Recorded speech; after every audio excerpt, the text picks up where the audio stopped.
શેઠ કેવા દીકરીને રમાડતા રમાડતા ઉદાસ થઈ ગઈ.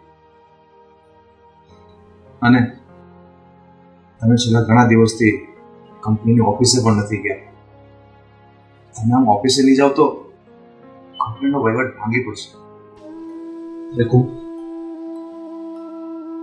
મારી દીકરીને જોઈને મારું કાળજો કપાય છે. મને એની ચિંતા થયા કરે છે કે આ ફૂલ જેવા પાયોડાનું શું થશે. એની માં તો એને જન્મ આપીને સ્વર્ગવાસ થઈ ગઈ, પણ મારી દીકરીનું શું?